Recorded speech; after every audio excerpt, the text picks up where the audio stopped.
I have this philosophy at Lemon Seed that 2 + 2 = 5, right? So, meaning individually, marketing tactics don't always work independently, but when you combine them all together. So, I use a cake analogy as well. So, like, if you ask me for a piece of German chocolate cake, I don't give you an egg, right? I don't give you the German chocolate bar. Yep. I give you all the ingredients combined together and cooked at the right temperature and frosted and given to you correctly, right? So that's the way marketing works. We have all these little bits and pieces of ingredients that independently, nobody wants to eat a cup of flour, but you combine everything together and it's a rock star, right? It's an heirloom, right? For the family. It's the same way that marketing works. So branding is a part of that strategy because it is not immediate ROI. So what we did for M&M Roofing, we built a new brand. So Emily and her team Emily at Lemon Seed built a cool new brand. She had acquired the company M&M. Mm-hmm. The M and the M have nothing to do with her, but it has lots of brand longevity in the market, the name recognition. Yep. So we knew we didn't want to take a very strong, like totally revamp that. So we just leaned into it. We created Rufus, the armadillo, and the back of the armadillo is actually roofing shingles. So super creative ways to work in those elements of roofing. We also knew that an armadillo would definitely resonate with East Texas. And we're a friendly armadillo, right? We don't look scary. We don't have blood dripping from our teeth. We're a friendly armadillo that's carrying a nail gun.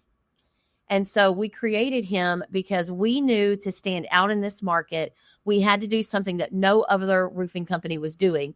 And here in our pretty rural area, but still, we launched this mascot. And it's kind of a signature thing for Crystal because I have several companies with mascots. But we launched this thing using billboard strategy. We also launched a pretty expensive and extensive social media campaigns. We launched radio and we launched community support. So again, this is what I say about Emily being an adopter. She immediately identified someone on her team that could go out into the community and take Rufus.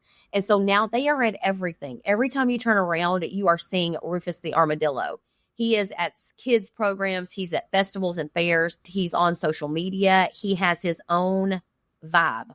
So Rufus, he has lots of idiosyncrasies I took from the playbook that Disney uses on how their characters remain so magical, right? Mm-hmm. So bear with me here. But what's so magical about Disney World is there's literally characters in your face that are speaking. If you notice, they never break character. They have a signature autograph. They have a set times to meet them. They have a pose that they do. So we took a piece out of that playbook and we applied it to Rufus.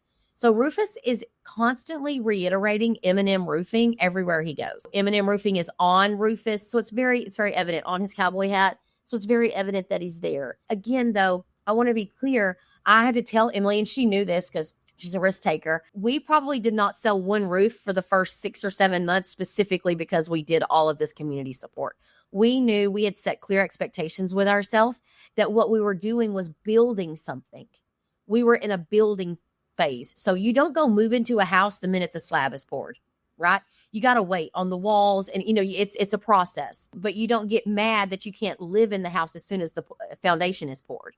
You're not like, my gosh, why am I not immediately able to move in? Because you have expectations that you're building. So it's the same thing with a brand. So my biggest piece of encouragement for roofers especially is to earn, because that's how we have to start looking at it, the business from the residential side of roofing, from homeowners, for people to trust us. We have to start now so that when they do need a roof, whether it's next week, next month, 2 years, 5 years from now, they think of us. So think about how much work that is of us constantly having branding in place. So it's a long-term strategy that you just have to set your expectations clearly.